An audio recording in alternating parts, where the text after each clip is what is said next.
Hola, Hola. Hola, hola, soy Liz Valle, aquí desde Chicago, Illinois, en Estados Unidos. Yo soy Reverenda Sex Albonofrio en las montañas sureste de los Estados Unidos. mi nombre es Eddie Rosa y estoy aquí también en Chicago, como a 15 bloques de donde está Liz. Bienvenidos a Teología sin Vergüenza. Teología queer feminista que hace fluir la justicia. ¿Cuántas personas conoces tú, cristianas, que viven sin vergüenza de ser queer y o feministas? Casi no se escucha de nosotras, pero existimos, estamos en todas partes, luchando en la academia, en las iglesias, en las casas y en las calles. Luchamos por nuestras comunidades y por nuestras propias vidas. No somos machos, pero somos muchas. Somos queer feministas sin vergüenza de tener fe. Somos teólogas y teólogues sin vergüenza de ser activistas. Somos las sinvergüenzas. Le sacamos el jugo a la Biblia para producir teología queer feminista que refresque la lucha y haga venir la justicia. En cada episodio encontrarás teología bien jugosa, como agua de papaya. Chúpetela. Y ahora, en vivo y a todo color, comenzamos con Eddie A. Rosa Fuentes. Él es boricua, es queer feminista, pastor en la iglesia Pastore, en la iglesia luterana de la Trinidad en Chicago. Es luchador contra la violencia espiritual en las iglesias y estudiante doctoral enfocado en el rechazo del concepto del ser humano como descriptor para las personas LGBTQ y todo lo demás. Nos pueden seguir en Facebook, hashtag aquí estamos, hashtag las sinvergüenzas. Eddie, vamos a ver. ¿Te identificas como una sinvergüenza? Claro, claro que sí. ¿Por qué? Sinvergüenza, porque las cosas que se supone que nos den vergüenza no nos dan vergüenza. Entonces, las cosas que dicen que se supone que nos den vergüenza por el pudor, por todas estas vainas, pues entonces no tiene sentido. Y sí, sinvergüenza, todo lo que tiene que ver con sexo, género, aún la latinidad es sinvergüenza, embodied sinvergüenza. Y todo este acuerpamiento, el encuerpamiento, como le queramos llamar, ya automáticamente presenta presenta sinvergüenza. O sea, no. ¿Por qué? Porque no nos conformamos en esos estándares de la cajita de lo que significa tener vergüenza. Y de no a la cajita y sí a la sinvergüenzura. Oh, sí. Eddie, tenemos una curiosidad. Ajá, dale. Pues yo iba a preguntar a Eddie porque nosotros conocimos hace casi como 5 años, tal vez 5 años, algo así. Pero cuando te conocí por primera vez, no estabas, según como recuerdo yo, y tal vez estoy mal, porque fue un tiempo tanto de rebeldía a mí también, pero estábamos estudiando en seminarios y tú en un seminario mucho más conservador que la mía. Y recuerdo que nos encontramos en un programa del verano y realmente no recuerdo tanto como tú siendo descaradamente feminista, ni tampoco tan como de fijo yo hubiera recordado si hubieras andado con maquillaje y tacones. Entonces yo sé que ha pasado un tiempo de exploración y descubrimiento entre esos años, pero me interesa mucho cómo llegaste de un lugar más, no sé si es fundamentalista, pero de fijo, más conservador, hasta la persona que yo conozco ahora, que es una persona fuertemente, ferozmente rebelde de todas las cajitas que la iglesia quiere poner sobre ti. Y que yo te conocí recientemente y Alba me cuenta eso, y yo estoy, ¿qué? Ese yo jamás en mi vida yo he conocido ese Eddie. Pero Eddie y yo nos conocemos hace como 2 años ya. 2 años, sí. Mira, yo fui nacido y criado en la Iglesia Discípulos de Cristo en Puerto Rico, una iglesia que tiene es ambivalente, tiene su gente que es radical, pero en general la iglesia es muy conservadora. Incluso podríamos asociarlo con los evangelicals acá en Estados Unidos. Y sí, cuando yo estaba creciendo, esa era parte uno se mantenía dentro de los discursos de decencia o de vergüenza, ¿no? Ya cuando, diría como a los 23, que uno empieza a entender mejor su sexualidad, o que yo empiezo a entender mi sexualidad, que todavía no la entiendo, pero estamos ahí. Por eso estás aquí, porque es muy importante tener personas que no estoy como, ya tengo todo resuelto, aquí estoy perfectamente, me nací así, perfecta, con mi queer, con mi feminista, como no sé qué. Entonces, para mí es súper importante tu ejemplo, porque yo te vi como cambiar, crecer, y me parece súper importante reconocer que ese trabajo fuerte y que tú lo estás haciendo es hermosísima verlo de acá. Y ven a ver, para usar lenguaje teológico, ¿hubo algún momento de conversión o ha sido más como un proceso de santificación? O las dos cosas, no sé. Ambas, yo diría ambas, porque lo que el primer proceso fue, para utilizar el lenguaje LGBT, fue salir del closet, pero para mí mismo. Fue porque parte del proceso fue como yo, que soy cristiano, que llevo 20 y pico de años dentro del cristianismo, que soy líder en la iglesia, que doy clases de escuela bíblica, que yo, o sea, que canto en el coro, puedo ser ahora lo que en aquel momento entendía gay. Entonces, ese fue el primer choque. Y me costó mucho trabajo poder empezar a encajar mis experiencias, lo que mi cuerpo me estaba diciendo, con el discurso que yo tenía, que la iglesia me estaba dando. Una de las cosas que yo, mira, yo sabía que había algo diferente en mí, o sea, no te voy a decir que no, pero definirme como en aquel momento gay o lo que sea, era imposible para mí, no porque no tenía la palabra, pero es que nunca fue una opción. Tú sabes, yo viví por años experimentando muchísimas cosas en mi cuerpo, pero jamás iba a decir que yo era gay o lo que sea, porque nunca fue una opción para mí. No podía ser una opción porque yo era cristiano. Era cristiano en ese momento. O sea, entonces y todavía, actually, llevo mucho rato cuestionándome, porque si no era que no tenía el lenguaje, porque el lenguaje lo tenía, pero no era una opción, pero al mismo tiempo estaba experimentando cosas. La violencia entre por eso para mí la teología hoy tiene que ver mucho con posibilidades, con opciones, en vez de set o encajonar y tú vives de esta manera, y si vives de esta manera, pan, le ponemos un nombre, y si vives de esta otra manera, pan, le ponemos otro nombre.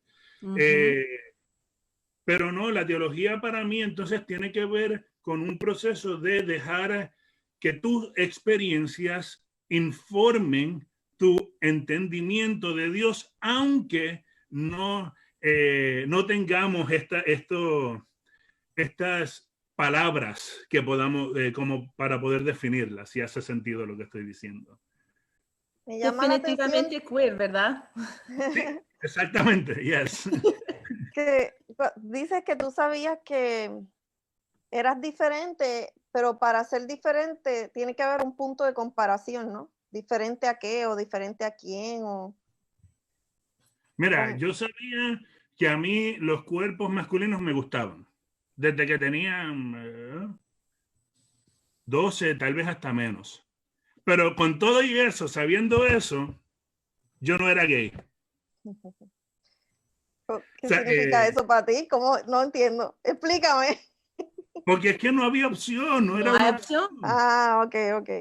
Fue exactamente igual para mí como no, yo no tenía mucha atracción a las niñas de niña, pero realmente ni entraba a mi mente la opción de ser bisexual o queer porque eso fue para personas que no tenían Jesucristo en su vida. Entonces yo estaba súper clara mi relación con Dios, súper clara mi relación con la iglesia. Entonces para mí también fue muy difícil, ¿verdad? Entonces, pero lo que encuentro, Eddie, es que muchas de nosotros, cuando nos pasa que no podemos negar nuestra orientación sexual, nos sentimos que tenemos que salir de la iglesia, tenemos que hacer la vida aparte de la iglesia, aparte de una relación con Dios o la divinidad, tenemos que hacer nuestras vidas totalmente ajeno a todo lo que es el cristianismo. Pero para ti me parece que tú hiciste todo al revés, porque no solamente terminaste sus estudios teológicos para divinidad, para teología, pero ya estás en un programa doctorado en otro seminario, todavía estudiando teología y todo. Entonces, cuéntanos un poquito cómo me parece una cosa tan interesante y tan poderoso. Cuéntenos un poquito de eso. ¿Por qué no saliste? ¿Por qué quedas ahí? La verdad, Liz me hizo esta pregunta creo que 2 días atrás. Eddie, pero ¿cómo es que todavía... Y es una contestación compleja, pero parte de mí lo que siente es que no tengo opción, yo no sé vivir de otra manera. O sea, yo no sé vivir fuera de lo que es el cristianismo. ¿Por qué? Porque como puertorriqueña, toda la cultura puertorriqueña está basada dentro de un cristianismo. Yo me crié en una iglesia desde chiquito siendo líder dentro del cristianismo. Rechazar el cristianismo significa también rechazar otras áreas de mi identidad. ¿Por qué? Porque están conectadas, están ligadas. Entonces decir, yo soy puertorriqueño y vivo esa identidad puertorriqueña o latina o latine, sin el cristianismo, en mi cuerpo no hace sentido esa separación. Yes. Mira, Eddie, no estás solo en el mundo. Aquí está Yadami Acero. Dice, saludos desde la Ciudad de México. Qué gusto verles en vivo por primera vez. Me alegran mi vida, mi teología y mi pastoral anormal. Me encanta eso. Le damos saludos a María Sullivan, que la conocimos con cariño. Galita, qué bueno que nos estás viendo. Galita. Olga, Suset Lausel. Esa está para ti, diciendo, Eddie, I love you, Eddie, I love you. ¿Tú tienes una pastoral anormal, Eddie? ¿Cómo? ¿Tu pastoral es anormal? Claro. O sea, es que no puede ser de otra cosa si lo que estamos hablando es de una teología de posibilidades. Realmente la pastoral la tiene la desarrolla o se forma a través de lo que la gente que uno está pastoreando presenta, ¿no? Tú sabes, se ve diferente dependiendo de la gente, porque una teología de posibilidades es una teología que valora las experiencias corpóreas de la gente. Entonces, la pastoral de uno no puede ser una pastoral que va desde arriba diciéndole a las ovejas, si queremos utilizar esa terminología, cuál es la teología correcta o cuál es la práctica correcta, porque realmente es ellos los que nos tienen que decir a nosotros, mira, yo veo a Dios de esta manera, o Dios se presenta ante mí de esta manera, tú sabes. Eso no significa que no haya gente que entienda a Dios y que experimente a Dios de una manera tradicional. Hay que también abrir espacio para estas personas. Pero es una pastoral que tiene que estar enfocada en los discursos que la gente nos trae a nosotros. Sí, para mí me parece súper importante. Siempre cuando estamos en el programa estamos levantando cosas que nos parece clave de la teología queer y feminista. Y creo que lo que acabas de mencionar y ya 2 veces mencionaste de la experiencia de las personas, Es uno de los puntos más fundamentales, más claves en la teología queer feminista, porque en vez de decir, vamos a poner otro estándar de afuera, la Biblia, la tradición, lo que sea, en vez de valorar esos como lo más importante y todo tiene que acomodarse a lo que alguien se interpreta como es la palabra de Dios o alguien se interpreta como es cómo son las cosas de Dios o de la iglesia. En cambio, esta teología queer feminista empieza del base y dice, si Dios está y la divinidad está en todos los seres, en toda la creación, entonces tenemos que valorar, tenemos que mirar y tenemos que aprender de los mismos seres que nos puede enseñar de la creadora, qué nos puede decir. Entonces, me parece fundamental que hablamos que es de orientación, a empezar con las personas con quien uno está acompañando como pastores, y de ahí, y de uno mismo, como de empezar, ok, ¿cuáles son mis experiencias y qué puedo saber de Dios, de la teología? Desde ahí es una posición bastante controversial, pero bastante queer y feminista, porque nosotros estamos valorando vidas que muchas veces la iglesia como tal, el patriarcado como tal, no valora. Sí. Y ante esa narrativa que no valora a las personas queer y feministas, ustedes dos tienen unas posturas bien diferentes, ¿verdad? En esa narrativa que dice, abominación, tú no eres, bla, bla, bla, o tú eres, bla, bla, bla. Alba tiene una postura más like, yo soy divina, ¿verdad? La divinidad está en mí, yo tengo la imagen de Dios. Pero Eddie tiene una postura diferente. Yo quisiera que la audiencia que nos está escuchando escuche las dos posturas, a ver cómo se ubican y a ver si se ubican con las dos, porque yo entiendo las dos y las dos me hacen sentido, no hay por qué escoger, ¿verdad? O sí, I don't know. Posibilidades. Vamos a mostrar las posibilidades. Eddie, cuéntanos por qué tú estás trabajando en, pues no soy ser humano y qué, que se chave si no soy ser humano. Mira, mucho de esto tiene que ver con las distintas experiencias como latino en Estados Unidos.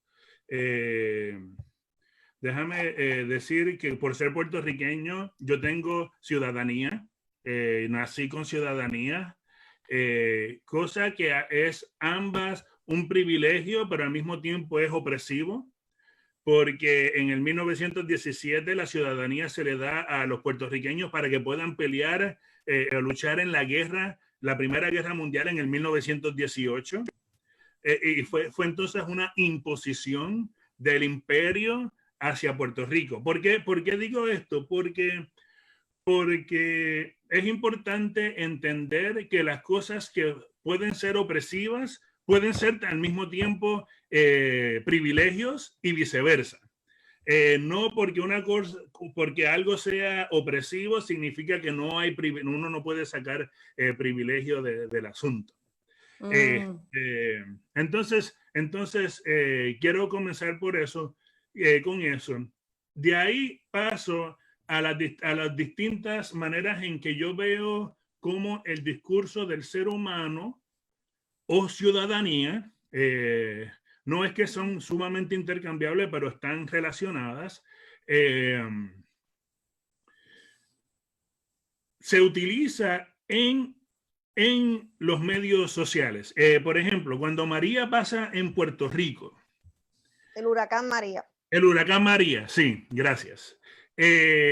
Tú ves mucha gente con muy buena intención diciendo, ellos son ciudadanos, hay que darles ayuda. Cuando el gobierno estaba haciendo su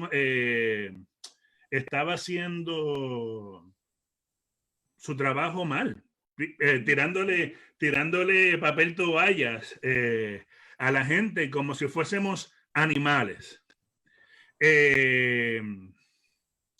Entonces, mucha gente en su discurso, lo mismo lo vemos cuando la gente habla Black Lives Matter, entonces tú ves un grupo, All Lives Matters. es esa misma mentalidad de, oh, todos somos seres humanos. Ellos Cuéntanos un poquito más, Eddie, porque no, hay la mayor parte de nuestra audiencia no viene de los Estados Unidos ni Puerto Rico. Entonces, cuéntanos un poquito. Black Lives Matter significa que las vidas de las personas afroamericanas y afrodescendientes importa, y que hay otro lado que dice, pues todas las vidas importan. Exacto. Entonces, la gente utiliza todas las vidas importa como una manera de menospreciar el discurso de las vidas negras importan. La vida de las personas negras importan. Y lo mismo cuando tú utilizas, ellos son ciudadanos, hay que ayudarlos. Entonces se menosprecia también la vida de las personas que no son ciudadanas. Entonces yo me tengo que empezar a preguntar qué o cuál es el agente catalítico que determina si tengo dignidad o no. Sí, como quiénes son los poderes o de dónde viene esa idea de quién merece ser humano, porque yo también pienso mucho en esto cuando estamos viendo la frontera y cuántas personas, incluyendo durante esta pandemia, que está detenido por el ICE, por los Estados Unidos, y cuántos niños están separados de sus padres por intentar buscar refugio dentro de los Estados Unidos, y lo está aceptado porque dicen que son ilegales, como si fuera posible una persona ser ilegal, ¿verdad? Entonces, utilizando ese mismo metodología como teología, que unos son escogidos por Dios y otros no están escogidos por Dios. Entonces, si van al infierno de todas formas, pase lo que pase, es su culpa. Exactamente. Y que también mueren. Han habido, ¿verdad? Alguna de esas niñez ha muerto. Y también las personas trans son abusadas en detención. Y entonces ahí no sacan el discurso que sacan en contra del aborto de no matarás, ¿verdad? Ahí no sacan ese discurso de las vidas importan. Entonces algunas vidas importan más que otras. Todas las vidas importan, pero algunas más que otras, ¿verdad? Todos somos seres humanos, pero algunos somos más humanos que otros. Más humanos que otros, exactamente. ¿Y entonces, cuál es tu propuesta? Mi propuesta es, entonces, y lo otro que también es importante es que cuando hablamos entonces de Declaración Universal de Derechos Humanos y vemos el discurso de la declaración, no todas las personas que viven en un cuerpo al que llamamos humanos caen dentro de lo que la declaración también provee. Entonces, parte del discurso es que hay gente que ese discurso de ser humano y de derechos por ser humanos no les cae, ¿no? O sea, su experiencia vivida no corresponde a lo que se entiende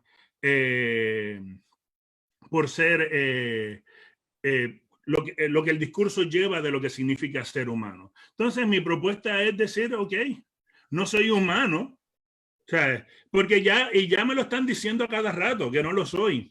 ¿Por qué? Porque soy abominación, porque soy un ente, soy un animal sexual, de manera negativa. Para mí eso es positivo, pero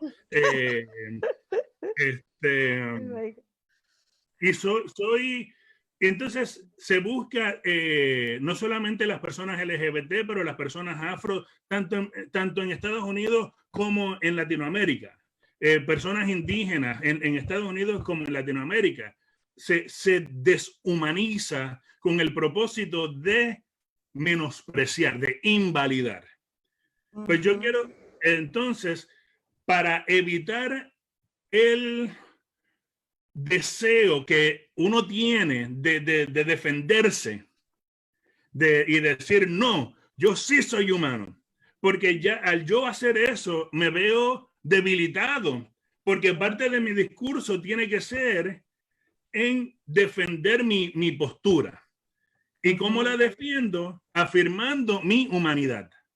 Pues entonces, para brincar o saltar esa debilitación, pues tomo la deshumanización, eso no me hace menos digno.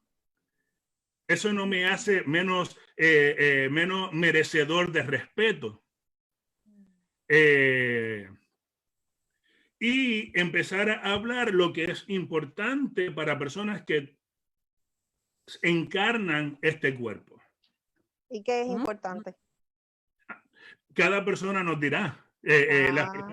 Las personas nos van a decir qué es lo que para ellos es importante, qué es lo que ellos necesitan para sobrevivir, para florecer, flourish, Para ti, ¿qué es importante?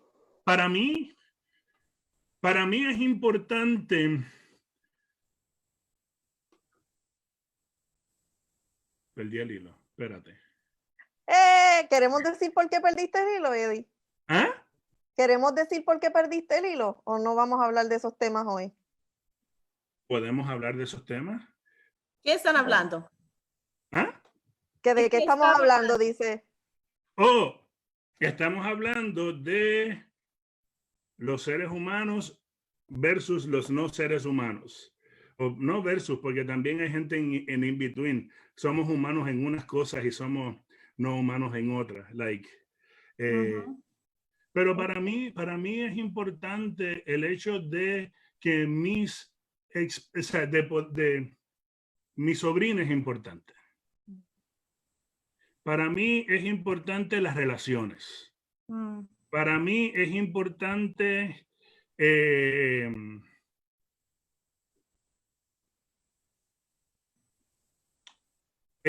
venir, el poder relacionar, el poder estar en conjunto, ¿no? Pero hay gente que necesita su espacio de soledad y es válido también. Pero para mí las relaciones son importantes y mi teología siempre se tiende a basar en términos de relacionalidad. Es interesante porque yo creo que llegamos a la lucha, tú y yo, Eddie, de puntos opuestos, pero llegamos a la misma lucha. Y para mí me parece tan hermosa porque realmente ya es la primera vez que estoy escuchando de teología de posibilidades y realmente me gusta mucho. Yo creo que es una teología hermosísima de posibilidades porque frente a un imperio que siempre nos ha dicho que solo hay una forma de vivir, una forma de pensar, una forma de ser creyente, nos ayuda muchísimo expandir y no reemplazar un imperio por otro. Decir, no, todo el mundo tiene que ser queer, feminista, tiene que creer así, tiene que pensar así. Y para mí, la idea de... Yo lucho al otro lado, pero es lo mismo, es la misma lucha, porque yo no rendo la idea que soy un ser humano y que soy imagen de la divinidad de Diosa y que todos los seres, pero para mí es más amplia porque ser humano significa no solamente los seres humanos como humanos, hay los otros seres que también valoran, merecen todo nuestro respeto y también su dignidad de ser. Y no solamente ser para hacer comida para nosotros, y no solamente existir para, lo utilizamos para no sé qué máquina o para las casas o lo que sea, pero realmente vivir una vida digna de todos los seres. Pero para mí es mucho de que yo empiezo a recrear qué significa la semejanza de Dios o qué significa la idea de poder estar dentro de una creación amplia, pero para mí esto es la lucha, es defender la dignidad, defender el derecho de ser humano, no importa mis prácticas sexuales, no importa si yo he tenido aborto, no importa si yo tengo 3 amantes, no importa las categorías que dicen que está malo o está equivocado o está del diablo, incluso nos dicen que estamos del diablo, y para mí es también ofrecer la posibilidad que hay una divinidad que existe al otro lado, que existe contra esa posibilidad, ¿verdad? Sí. Y para ti, Alba, I'm sorry. No, puedes decir, Liz. Quería preguntarte lo mismo que a Eddie, ¿qué es importante para ti? ¿Cuáles son esos temas importantes que son los que hay que hablar? Pues realmente también estoy de acuerdo que cada persona tiene derecho de definir para sí mismo qué es importante para esa persona y de ser respetada por lo que les importa. Para mí, como estratega espiritual, como pastora queer, como una persona escandalosa, una sinvergüenza, lo que me importa mucho es hablar de la sexualidad, del deseo de placer, de la culpabilidad, de vergüenza que nos da por la violencia espiritual. Para mí me parece muy importante que no estamos intentando luchar por los derechos políticos, por leyes, y también por la cultura, no solamente eso, pero también para enfrentar el daño que nos ha hecho las teologías fundamentalistas, muy conservadores, que nos dice, que nos quite la dignidad humana. Y estoy pensando también, voy a decir, Olga dice que yo soy mexicana, feminista, católica, bisexual. Me sentía como realmente loca pero verlas me hace muy, muy feliz y me siento menos solita. Soy rechazada de mi iglesia que me aconsejan para seguir resistiendo. Y para mí es parte de lo que es resistir, es lo que estamos haciendo aquí. Y gracias, Olga, para estar con nosotros, porque parte del trabajo para resistir es sobrevivir y seguir encontrando comunidad. Y estamos muy, muy, muy felices de invitarte, Olga, a ser parte de nuestra comunidad, porque claro que ya eres parte de nuestra comunidad y esto es parte de la cosa que tú haces también. Y me gustaría que nos contara un poquito como pastore. Y quiero aclarar que cuando hablamos, tú estabas usando varias formas de género como pronombres y nos había contado que para ti todos los pronombres, él, ella están correctos, ¿verdad? Para ti te resuena. Correcto. Okay. No tengo ninguna fijación, o sea, no desde un punto de vista negativo sobre ninguno de los pronombres. Perfecto. Entonces vamos a seguir hablándote como uno de las sinvergüenzas que eres. Pero cuéntanos un poquito de tu experiencia como pastor, de una postura tan distinta al imperio cristiano, que estás proporcionando una teología de oportunidades. ¿Cómo funciona para ti en la iglesia? ¿Hay personas que te acercan para contarte sus historias? ¿O qué aconsejas a Olga, otras personas para cómo puedes seguir resistiendo, pero al mismo tiempo siendo honesta y auténticas? Mira, aunque yo comencé a pastorear esta iglesia hace muy poco. Actually fue el mes pasado donde me oficializaron como ministro sinódico de la iglesia. ¡Felicidades! Felicidades, sí. Y yo soy todavía ando en el proceso de ordenación. Andamos balanceando un poco en cómo decir lo que hay que decir, pero de una manera que en este momento no perjudique este proceso. ¿Por qué digo esto? No porque me interese mucho lo que la iglesia piensa, porque no tiene que ver la institución como iglesia, pero porque hay gente que el hecho de yo ser ordenado abre espacios.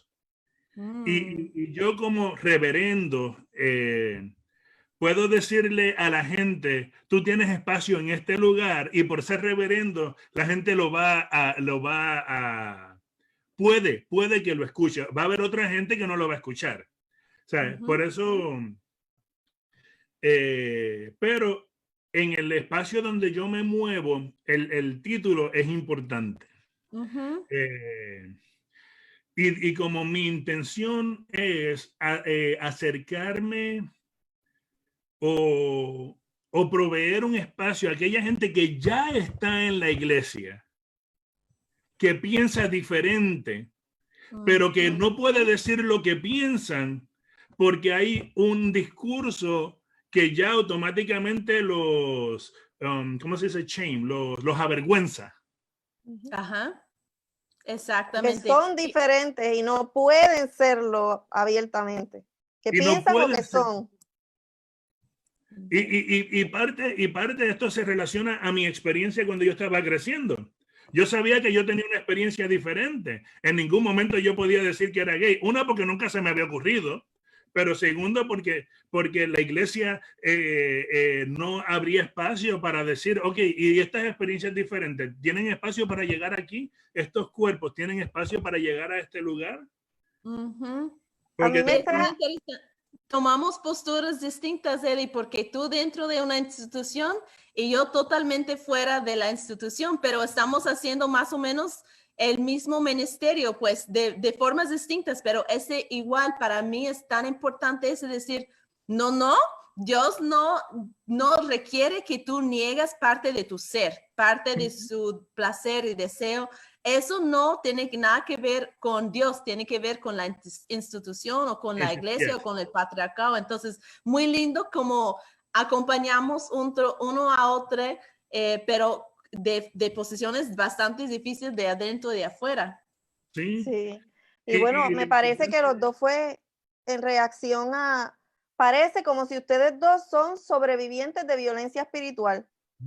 Y entonces decidieron caminos diferentes en su proceso de sanidad y por lo tanto llegaron a localizaciones diferentes, que es lo que causa o motiva que tengan acercamientos diferentes a la situación, pero con el mismo objetivo, ¿no? Con el mismo objetivo.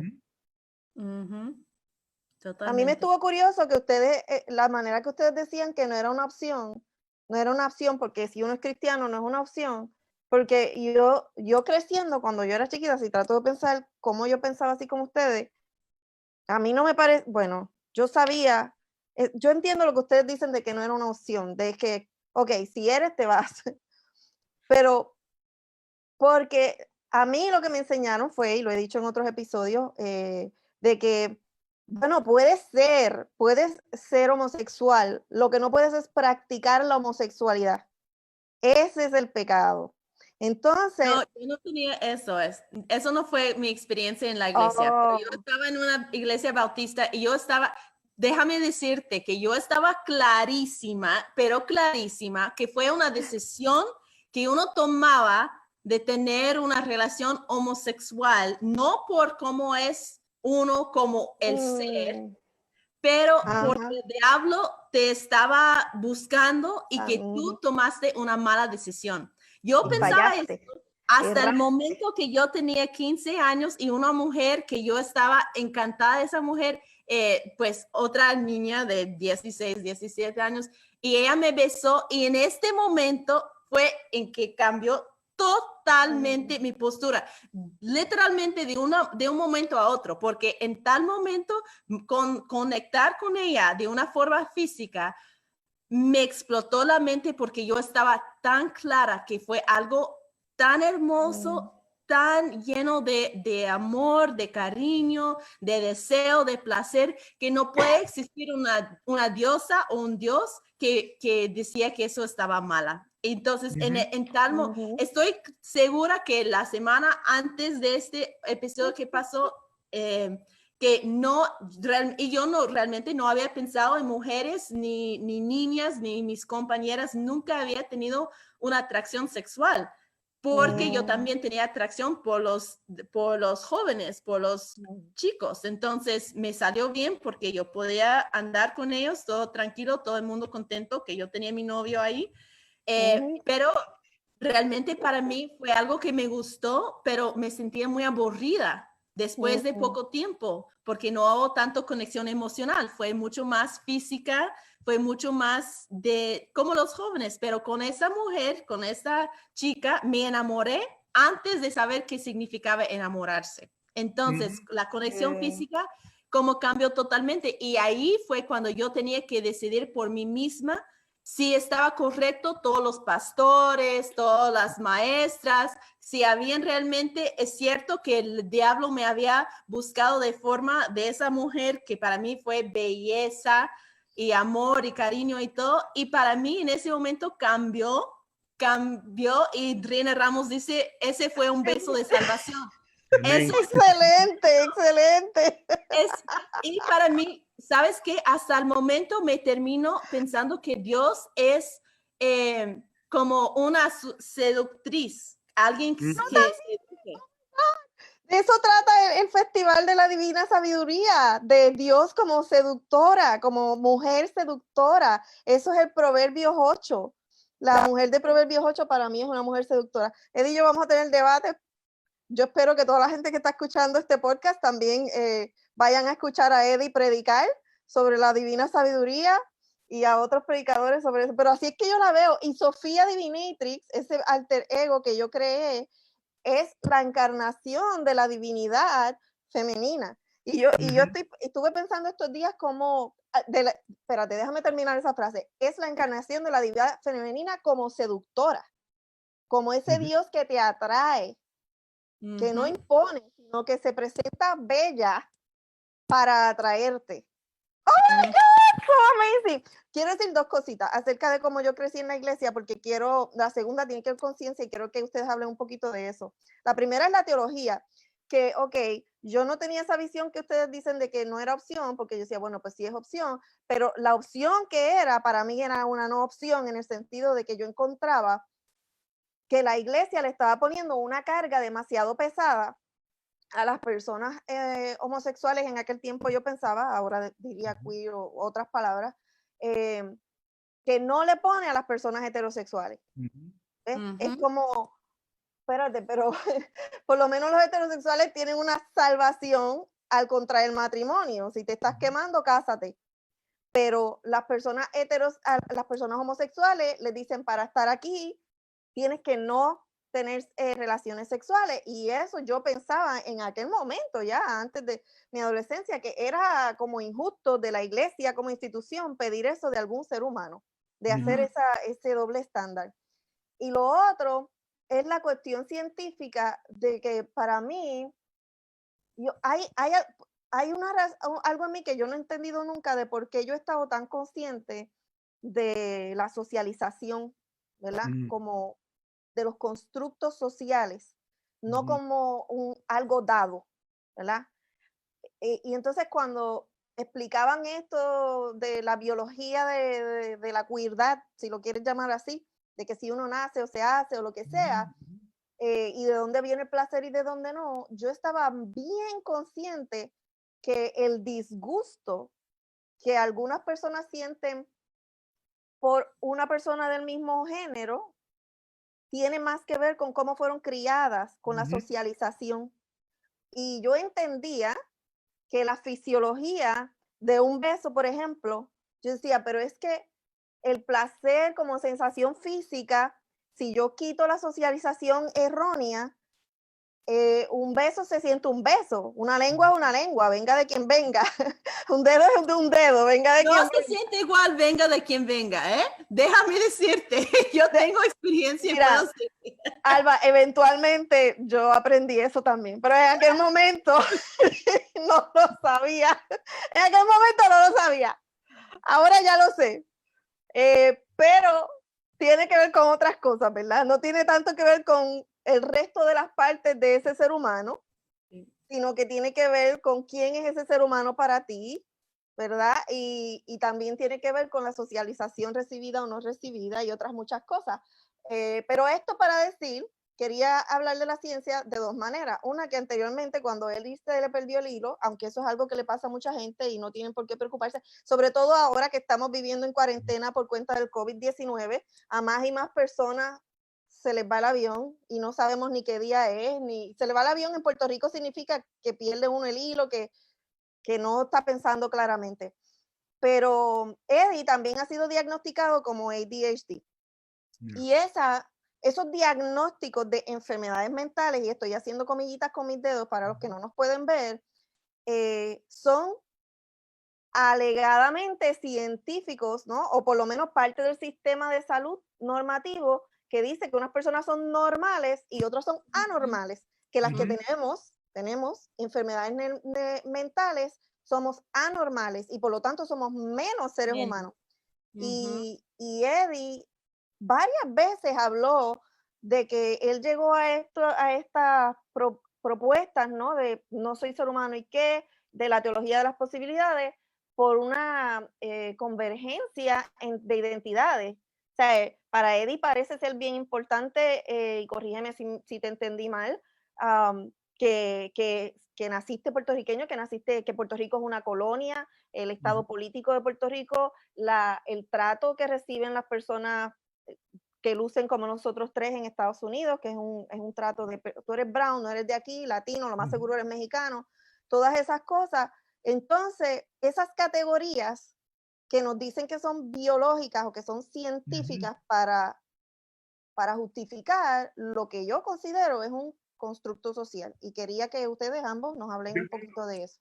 Que lo que tú mencionas es importante porque yo parto de que incluso el concepto de humanidad es un constructo social. Muy interesante, sí. Y la idea del ser humano universal, la verdad es que se desarrolla después del 1492, cuando Cristóbal Colón viaja a las Américas y entonces se empieza a preguntar, ok, estas personas que son indígenas, ¿son seres humanos o no son seres humanos? Entonces, ¿qué trato merecen si son o si no son? Si tienen almas también en los Estados Unidos y muchos otros pueblos con las personas que trajeron de África y de otras islas para decir, ok, ¿tiene almas o no? Porque no solamente son hermanos, seres humanos o no, pero si tienen almas o no tienen almas. Exactamente. Y si no son seres humanos, y si son seres humanos, no eran esclavizados. Entonces, exacto, había una agenda escondida, había una intencionalidad, como dijo Alba cuando predicó en McCormick, en nuestro seminario, una intencionalidad detrás del discurso. Tú tienes a Bartolomé de las Casas y a Sepúlveda debatiendo en qué es lo que significa ser humano. Ya después en la Ilustración, entonces se ratifica, porque el ser humano tiene que pensar, el ser humano tiene, Kant, Descartes, tienen todas ya unas características de lo que significa ser humano. Y así es como el discurso impuesto, pero cuando uno va a la comunidad Lakota, por ejemplo, cuando ellos, como ellos le llaman en su idioma a una persona que encarna un cuerpo parecido al nuestro, ellos le llaman embodied spirits o espíritus encarnados, no seres humanos, pero espíritus encarnados.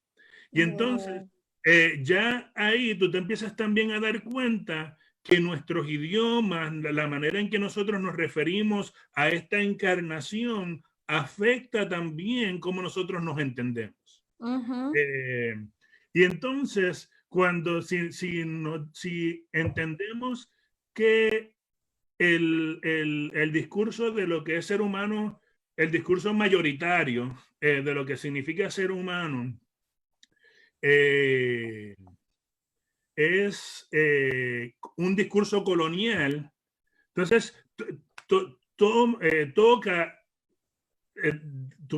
dar un paso atrás y empezar a mirar qué es lo que entonces esto también significa. Porque en la ciencia, un ser humano es que tiene, coño, yo soy biólogo, se me acaba de ir. Eso te salió del alma, 30 y tantos cromosomas. Se supone que esto yo me lo sepa de 23 y 23 no son. 23 cromosomas, gracias. Es que está entonces también en doble. En doble, exacto.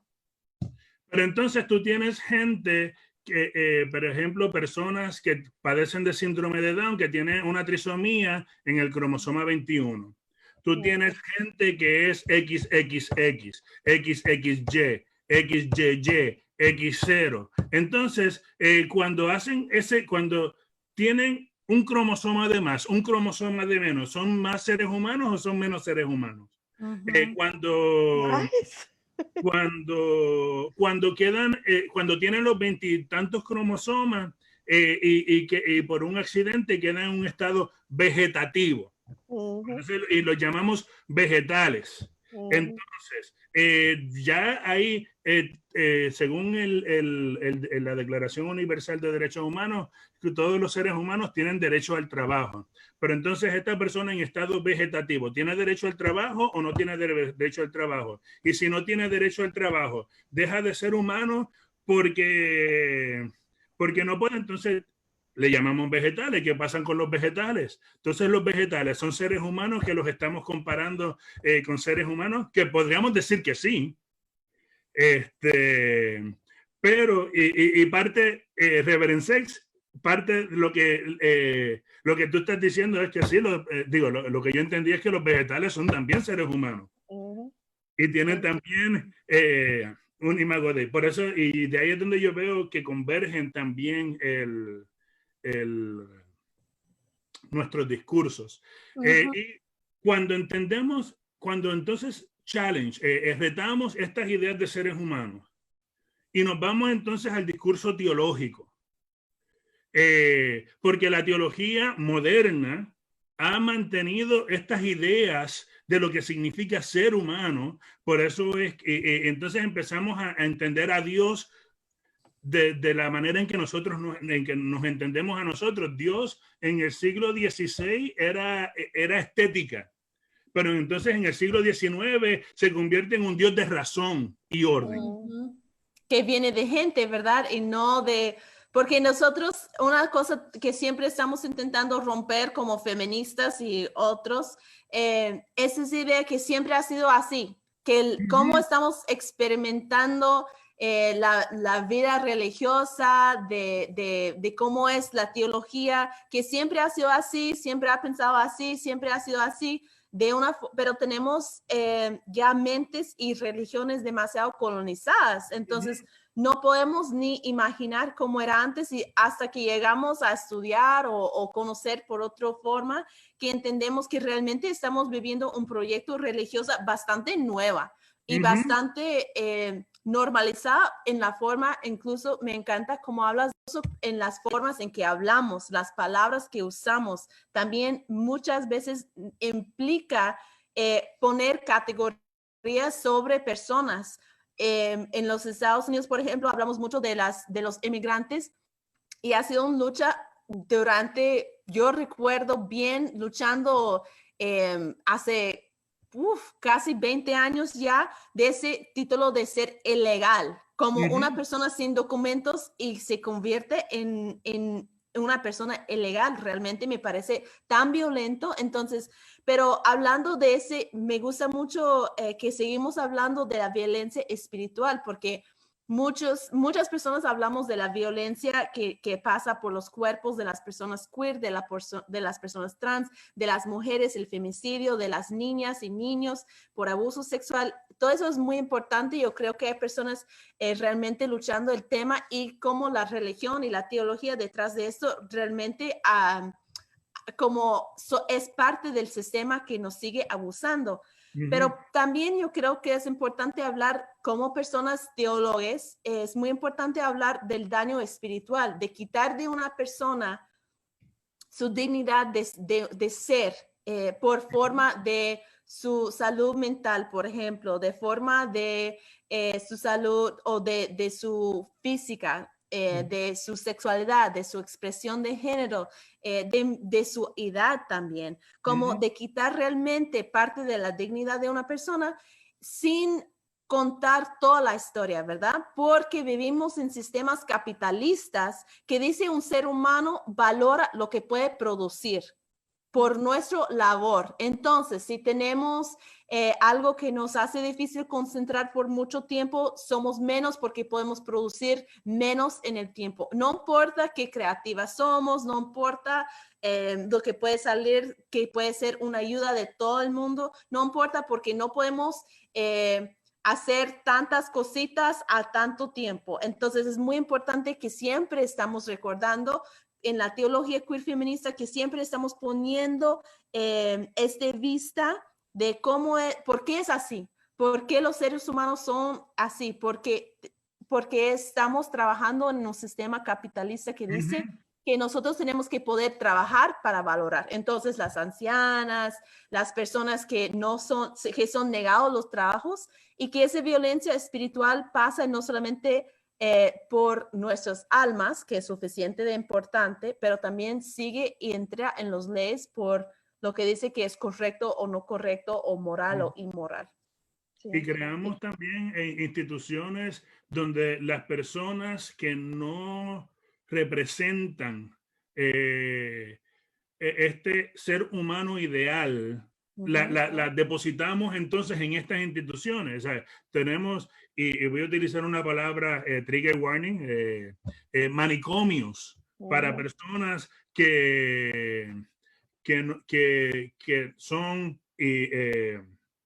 que no tienen la capacidad mental que el sistema espera. Tenemos hogares de ancianos para cuando no para personas que ya pasan su edad productiva de trabajo. Tenemos los hospitales, los nosocomios, cuando ya las habilidades físicas de una persona no... Y entonces lo que hacemos como sociedad es que los depositamos en estos espacios para que no para que no rompan la cotidianidad que está pasando, lo que está pasando. Entonces, ese proyecto de la teología queer feminista es uno que está también muy vinculado, porque muchas veces cuando estoy hablando con personas me preguntan, pero si te importan las personas homosexuales o las personas trans o lo que sea, ¿por qué te importa la lucha económica por los derechos de los trabajadores? ¿Por qué te importa eso de acceso al aborto? Me preguntan muchas cosas como, pero si tu lucha es lo de la orientación sexual o de género, ¿por qué estás ahí en otro campo? Y por exactamente eso, que el proyecto de la teología y la lucha queer feminista es totalmente conectado, vinculado y enredado con esa lucha por la dignidad, por tener derechos sobre nuestros propios cuerpos, que significa dignidad para trabajar, dignidad para ser, para existir, para tener las necesidades básicas. Es un trabajo económico también. Yo quiero hacer un poco de imaginación ¿verdad? Porque nosotros los tres estamos en este contexto y quisiera hablar un poco de cómo estas ideas se traducen en otros contextos, pero quiero tomar un momentito para saludar a quienes no he saludado, ¿verdad? Quiero saludar a Mía Rocío, que nos ve desde Costa Rica, a Amy Castañeda, Amy Castañeda. Hey, Lisa, se llama Lisa, y RJ Robles, gracias, que le damos un beso. RJ Robles va a estar con nosotros próximamente, Anthony Cruz, Liz Elaine, que siempre nos ve fielmente desde Cuba, muchas saludos. Y Yadami nos empieza en esta ruta de imaginarnos esto en otros contextos. Yadami dice, eso de si son humanos o no, pasa en muchas comunidades indígenas en México.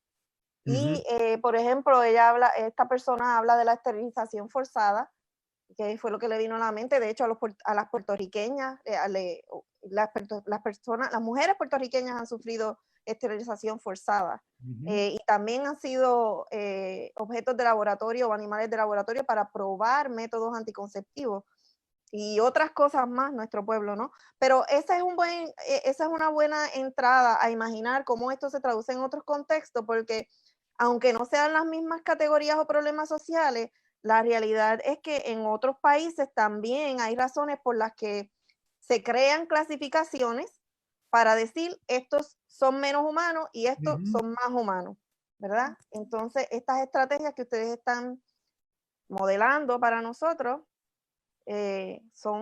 pueden también, ¿verdad?, ser usadas, empezando por la estrategia de simplemente sobrevivir, ¿no?, de estar presente, y de hecho que es una teología que surge en Sudamérica, la teología de la reexistencia, que mezcla la palabra resistir con la palabra reexistir.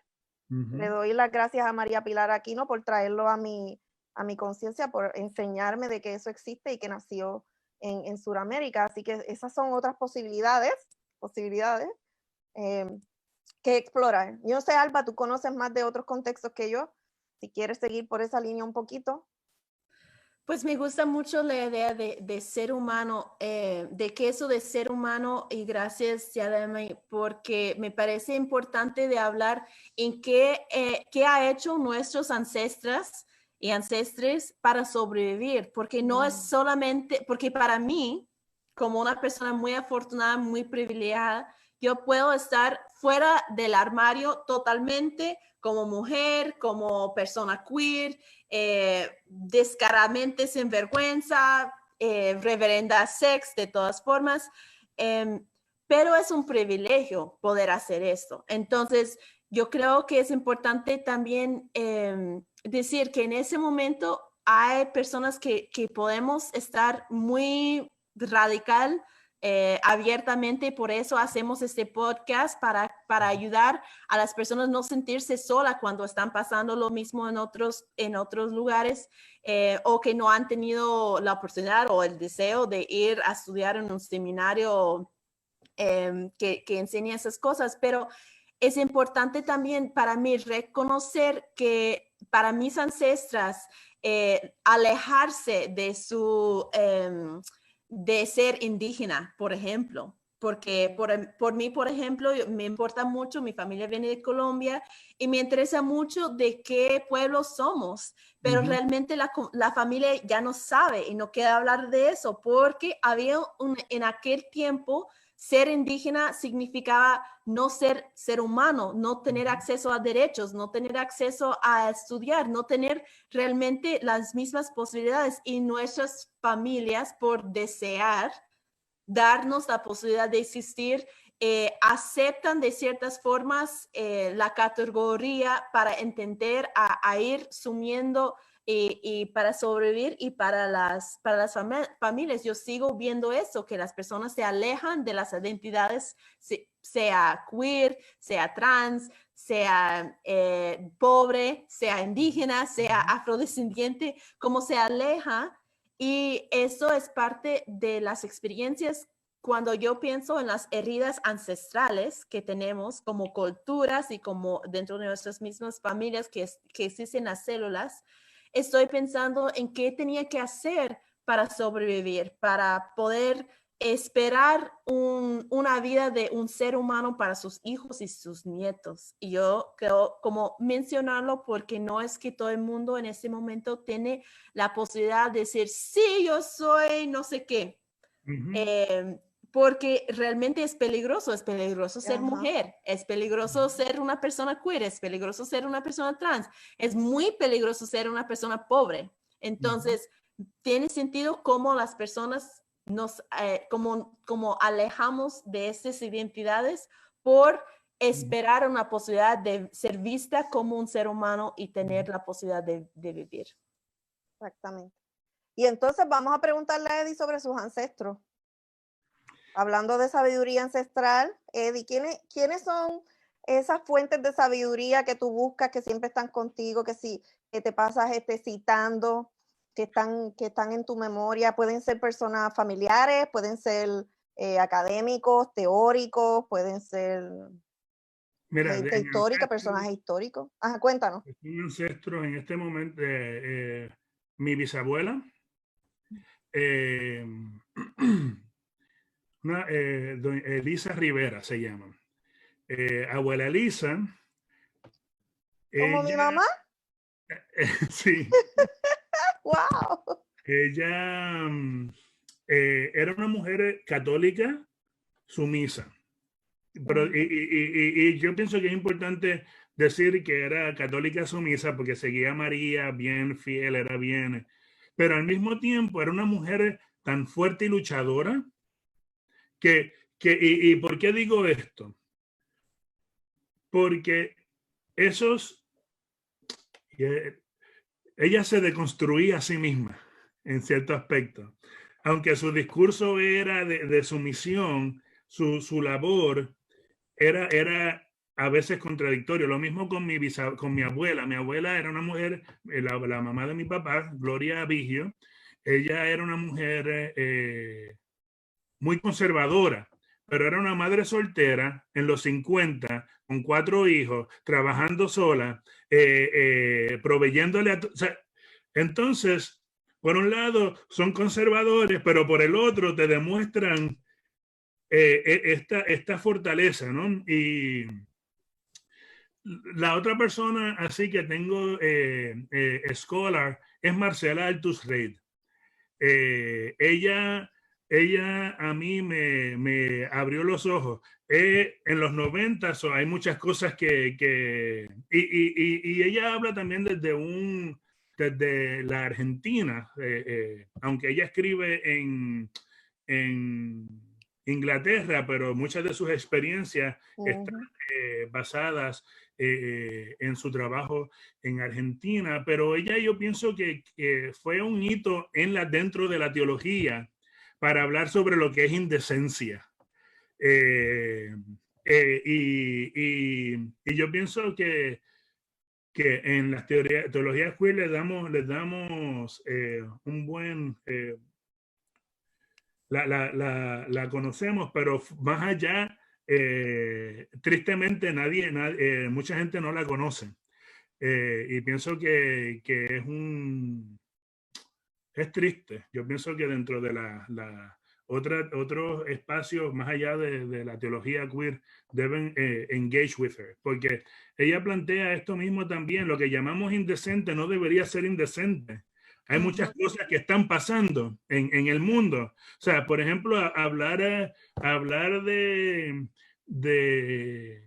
la cantidad de personas latinas y afro en Estados Unidos que están muriendo por causa del COVID. Eso es indecente. Que eso esté pasando. Pero todavía nos preocupamos de que a quién le doy mi culo, tú sabes. Perdonen a aquella, pero todavía eso es una preocupación. ¿A quién le estoy dando yo mi cuerpo? Por eso uso malas palabras, Eddie. Exacto. Todavía tengo algunos que aprender en español, pero en inglés siempre. Y es eso, es exactamente esa postura, que nosotros hablamos cosas como que no son correctas como palabras, pero estamos aceptando la realidad de la fuerza, de la violencia, de la fuerza por ley contra los cuerpos y los seres. Entonces, para mí es siempre choque porque uso palabras fuertes, pero para mí es una postura de decir, ok, ¿qué es indecente? Realmente revisamos como personas de fe que merece sentirnos como, ¡oh! No puedo creerlo. No debe ser la palabra que salió de la boca de una persona o una experiencia sexual que alguien tenía en su cama, en su placer. Realmente debe ser lo que está pasando al pueblo. Sí. Oye, algo que ahorita mencionaste de los queer y cómo queer brega con sociedad y eso, porque muchas veces, y yo creo que es importante entender que al momento en que nosotros tratemos de definir lo que es queer, deja de ser queer. Al momento en que nosotros tratemos de master, de ser un master sobre lo que es queer, se convirtió en una cajita, se convirtió en una norma y dejó entonces de ser queer. Entonces, una teología de posibilidades es bastante queer porque siempre mantiene esta caja muy abierta. Sí. A los misterios de la vida. Tú sabes. Y incluso una teología de posibilidades es una teología que puede llegar hasta ser atea. Porque hay gente en nuestras iglesias en estos momentos que van a nuestras iglesias no por el discurso teológico, pero por las relaciones que se dan en estas iglesias que para estas personas les da vida. Sí. Y también hay muchos aliados y en el cuerpo pastoral y ministerial hay muchos aliados en el closet.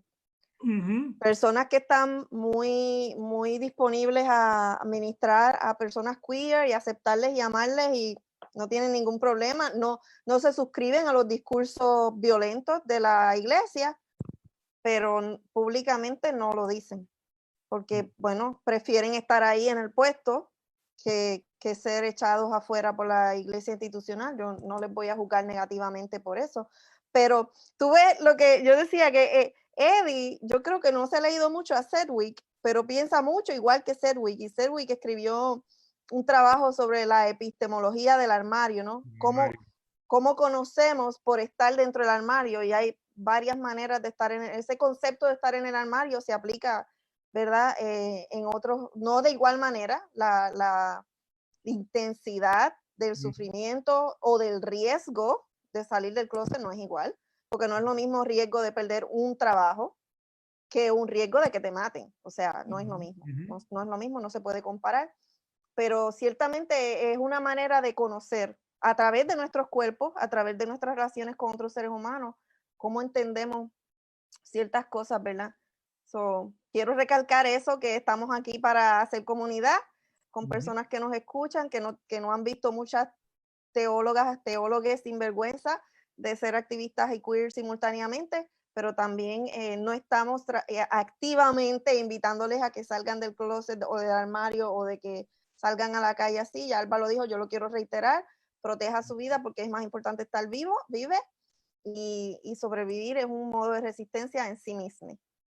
Cuidarnos. Y aquí estamos siempre aquí estamos en la lucha, y cuando es un deseo o una necesidad de salir del closet, sabe que no está sola nunca. No solamente por nuestra comunidad, que siempre hay personas aquí luchando, pero también por la divinidad. Para mí, tan cerca como mi respiración o como el latido de mi corazón, es la creadora que nos hizo. Entonces, de decir realmente que no puedo, es imposible estar sola. Yo necesito a veces mi espacio, pero realmente siempre tengo conmigo una fuerza vital que tiene el mismo como empiezo que todos los seres y toda la creación. Entonces, para que las personas siempre saben que fuera de la iglesia, dentro de la iglesia, como persona cualquiera, no está sola. Pues muchísimas gracias, Eddie, por ese tiempo. Es un placer realmente entrar en debate. Parte del proyecto de Teología Sin Vergüenza es también demostrar que hay muchas maneras de ver las cosas. A veces estamos de acuerdo, a veces no, a veces tenemos perspectivas distintas, pero cuando estamos pensando en la teología queer feminista, hay espacio. No hay espacio para la violencia, no hay espacio por la negación de la dignidad de los seres, pero hay muchísimo espacio por distintas formas de tener vida, de distintas formas de entender quién es Dios, cuál es el propósito de las vidas o de las personas. Entonces, estoy tan agradecida para que tú aceptabas la invitación para estar con nosotros. Gracias a ustedes por la invitación. Para mí fue un privilegio, y gracias a todas y todos los que nos vieron durante Facebook y los que nos van a ver próximamente en la grabación. Sí, por favor, comparte ese episodio con alguien que tal vez interesa ese discurso de qué significa ser humano o no. Y nos puede seguir siempre en Facebook y Instagram usando el hashtag Las Sinvergüenzas. Las Sinvergüenzas. Y también @teosinvergüenza. Pueden apoyar este podcast a través de la página de internet de soulforce.org. Y les invitamos a que estén pendientes a nuestro próximo episodio, que va a ser este sábado a las 11 de la mañana, hora central, mediodía, hora del este. Sí, hora del este, lo dije bien. Sí. Pendientes a nuestro próximo episodio para que conozcan a otra teóloga sin vergüenza de ser activista. Somos las sinvergüenzas. ¿Eres tú una de nosotras? Sí. Sí, sí, sí.